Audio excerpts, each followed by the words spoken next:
शेर कभी किसी के दावनी पे नहीं बांध सकता है, शेर शेरी रहता है। आणि हमारा ये ढाण्या शेर है और हमारा ढाण्या शेर के ताकत के जोर पे दुसरे लोक डरकाळी मारत होते, परंतु ढाण्या शेर बाहेर झाला आणि स्वतः डरकाळा मारा लागला तर त्यांच्याकडनं आता म्याव म्याव शब्द यायला लागलेला आहे। असो करंजी असेल की कामगार मंत्री भाजपचा आहे, बरोबर आहे, भाजपचा असू दे का कुठला पण असू दे, जातीवंत कामगार नेता आहे।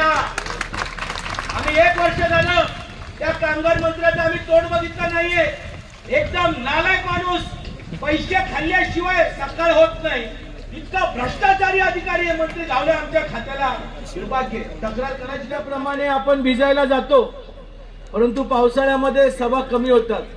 जे पावसाळ्यामध्ये सभा गाजवतात त्यांचा विजय होतो। करंजी गायकर साहेब, तुमचा विचारांचा विजय होतोय आणि तो खराब होणे मी आवाज जातो ना। धर्मवीर छत्रपती संभाजी महाराज की जय, भवानी जय, शिवाजी। हिंदवी स्वराज्याचे संस्थापक छत्रपती शिवरायांना मानाचा मुजरा करून धर्मवीर छत्रपती संभाजी राजे यांना प्रणाम आणि वंदन करून आज नाशिक, शिर्डी आणि शिर्डीच्या साईबाबांच्या आशीर्वादाने आणि प्रत्यक्षामध्ये वरुण राजांच्या उपस्थितीमध्ये आज छावा क्रांतीवीर संघटनेचा 10वा वर्धापन राष्ट्रीय महाअधिवेशन या ठिकाणी संपन्न होत आहे। या ठिकाणी झालं का, बोलू का?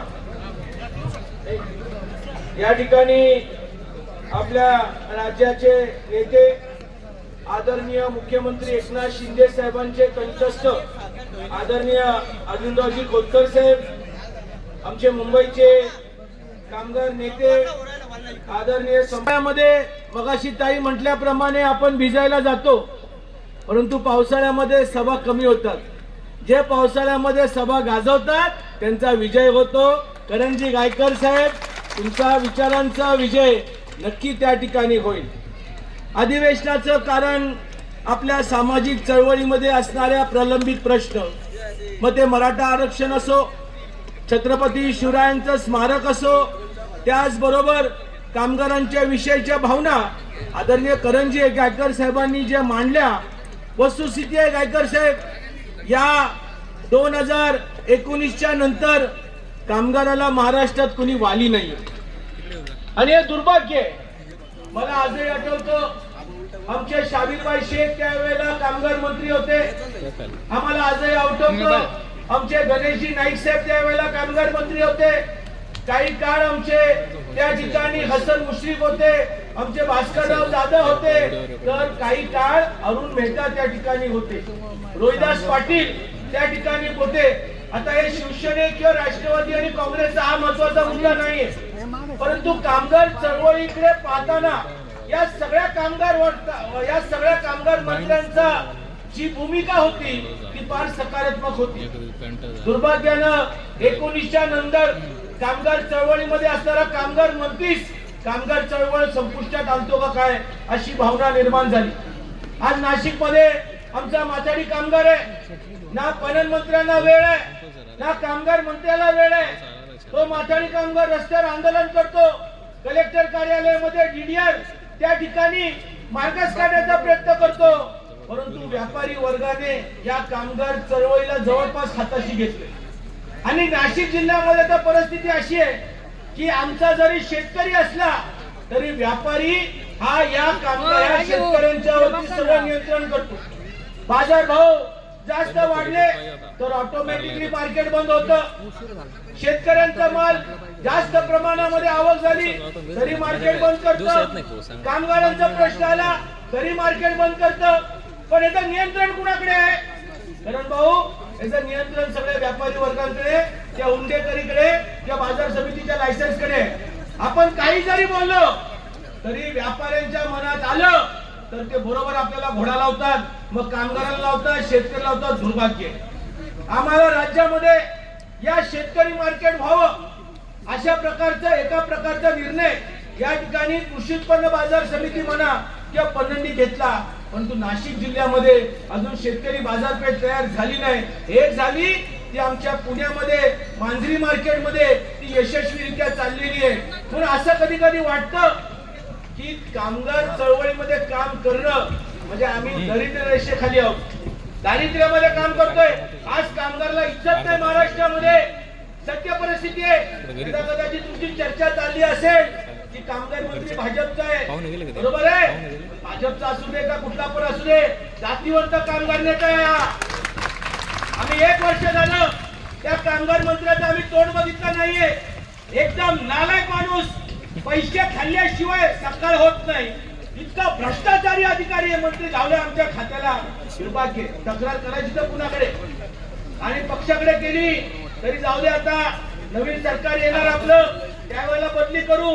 परंतु वाटुळं झालेल्या कामगाराचं काय करायचं भाऊ, करण भाऊ, वाईट परिस्थिती आहे। खोतकर साहेब कामगार मंत्र्यांना बाजार समितीचा भ्रष्टाचार सांगितला आमच्या मुंबईचा, परंतु राजकारणामध्ये ज्या पद्धतीनं काही लोकांना आपण वरदान देतो साहेब, त्याच्यामुळं एक फार मोठा एक अपराधी या ठिकाणी तयार होतो। तो अपराधी म्हणजे भ्रष्टाचार। बाजार समितीमध्ये त्या ठिकाणी कामगाराला न्याय मिळत नाही, बाजार समितीमध्ये जर शेतकऱ्याला न्याय मिळत नसेल, काय बाजार समिती एक काही लोकांच्यासाठी एक उत्पन्नाचं साधन झालंय, राजकीय लोकांच्यासाठी आणि अधिकाऱ्यांसाठी। एक दुर्भाग्य मला वाटतं। आज छत्रपती शिवाजी महाराजांचं स्मारक मुंबईमध्ये झालं पाहिजे। आदरणीय पंतप्रधान मोदी साहेब त्या ठिकाणी येतात, नारळ फोडतात। छत्रपती उदयनराजे भोसले, छत्रपती शिवेंद्रराजे भोसले, कोल्हापूरचे छत्रपती संभाजीराजे भोसले जर त्या कार्यक्रमाला उपस्थित असतील, आमचे सरदार मंडळी त्या बीकेसी मध्ये उपस्थित असतील, तर मग आमच्या छत्रपतींचं स्मारक चौपाटीमध्ये का होत नाही? आपल्याला काम केलं पाहिजे। राजकारण गेलं टिपरीमध्ये, हे समाजाचं व्यासपीठ आहे आणि समाजाच्या व्यासपीठीमध्ये छत्रपतींच्या स्मारकाबद्दल कुठल्याही प्रकारे तडजोड होता कामा नये, याची आपण काळजी घेतली पाहिजे। या मधल्या काळामध्ये इतक्या प्रमाणामध्ये राजकारण झालेलं आहे, कुणी उठतंय आंदोलन करतंय, कुणी उठतंय वेगळा विषय मागतंय। आमचे नेते राज्याचे मुख्यमंत्री म्हणून आदरणीय एकनाथ शिंदेनी कुणबी प्रमाणपत्र घेण्यासाठी जंगल बांधला। महाराष्ट्रामध्ये सगळ्यात पहिला मोठ्या प्रमाणामध्ये जर सर्वेक्षण झालं असेल आणि ते सर्वेक्षण समाजाच्या दृष्टिकोनातून यशस्वीरित्या पार पडलं असेल तर ते कुणबी सर्वेक्षण। आणि या सर्वेक्षणामध्ये मराठवाड्यातच नव्हे तर उर्वरित महाराष्ट्रामध्ये सर्वेक्षणाच्या माध्यमातून कुणबी प्रमाणपत्र देण्यात आलं, तरी आंदोलन चालू आहे। अहो विषय काय आहे, करताय काय, कुणाला दोष देताय? आज अण्णासाहेब पाटील आर्थिक विकास महामंडळामधून खोतकर साहेब, मी तुम्हाला रस्त्यावर भेटलो, मलाही आनंद झाला। आपण एक चळवळीचे कार्यकर्ते आहात, जरी एकनाथ शिंदेच्या बरोबर असला तरी तुम्ही खूप चळवळीमध्ये काम केलं, आम्ही जवळून पाहिलेलं आहे। करणजी, आपण या महाराष्ट्रामध्ये 1 लाख मराठा उद्योजक करण्यामध्ये यशस्वी केलं। हे 1 लाख मराठा उद्योजक शहरी भागातले नाहीयेत तर ग्रामीण भागातले आहेत।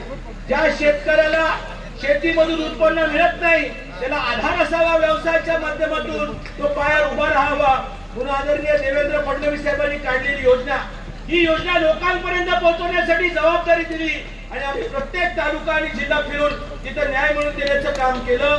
मला खूप आनंद वाटतो की या महामंडळामध्ये भ्रष्टाचार मुक्त महामंडळ, ज्याच्यामध्ये कुठेही महामंडळाच्या लाभार्थ्यांना व्याज परतावण्याकरिता आपल्या खिशातले काय पैसे मोजावे लागत नाही, खुशी मध्ये डायरेक्ट पैसे त्यांच्या खात्यावरती येतात। ही जमेल, बँकेची अडचण आहे, सहकारी बँकेची, राष्ट्रीय बँकांची आम्ही मान्य करतो।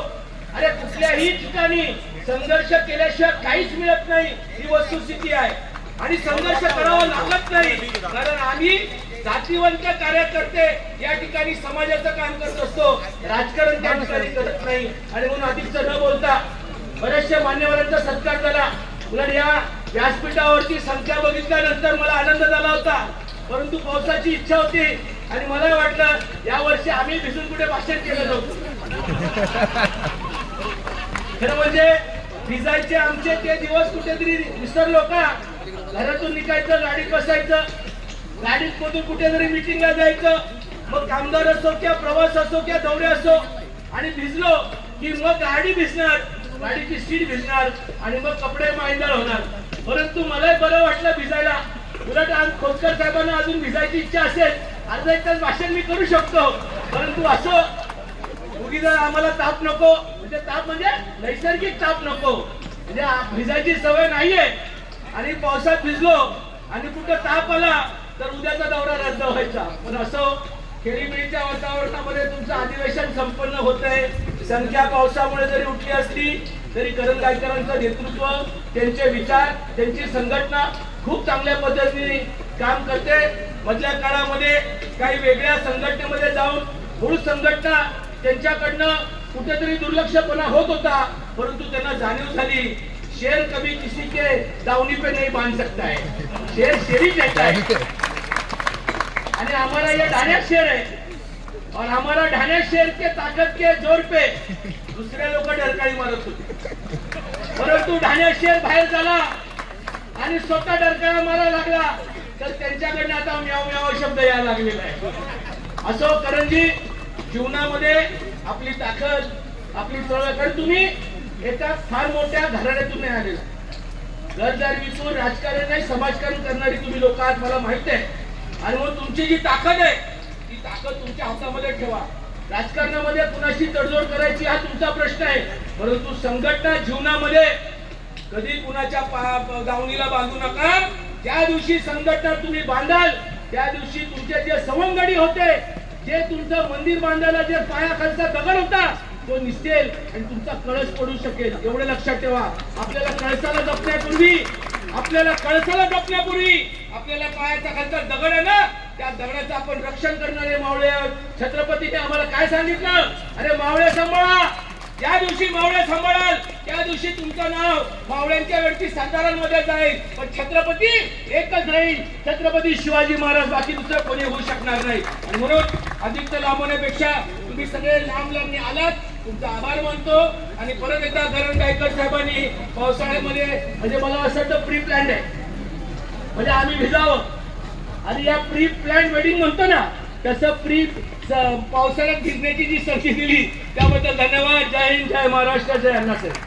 आमदार राधाकृष्णजी विखे पाटील आणि खासदार डॉक्टर सुजय विखे पाटील यांच्या मार्गदर्शनाखाली एअरपोर्ट रोड लगत शिर्डी हद्दीत साईच्या ग्रुपच्या माध्यमातून रामनगरीचा भव्य प्रोजेक्ट. वैशिष्ट्ये: शिर्डी एअरपोर्ट रोड लगत बस स्टॉप, शाळा, बँक 5 मिनिटांच्या अंतरावर, ड्रेनेज व स्ट्रीट लाईट. प्लॉटमध्ये प्रशस्त श्री राम मंदिर, साई समाधी मंदिरापासून 10 मिनिटांच्या अंतरावर, MSAB पोल कनेक्शन, 20 फुटी अंतर्गत रस्ता व दोन्ही कडेने सुशोभित झाडे. रहिवाशांसाठी अनुकूल. शिर्डी नांदुर्गी शिवरस्ता लगत साई परिक्रमा मार्गालगत. प्लॉट लगत 18 मीटर प्रस्तावित रस्ता. तर त्वरा करा, आजच आपला प्लॉट बुक करा. बुकिंगसाठी संपर्क करा श्री गणेश तोरडमल 99 21 21 95 61, श्री शुभम वेणुनाथ गोंदकर 97 67 06 66 85.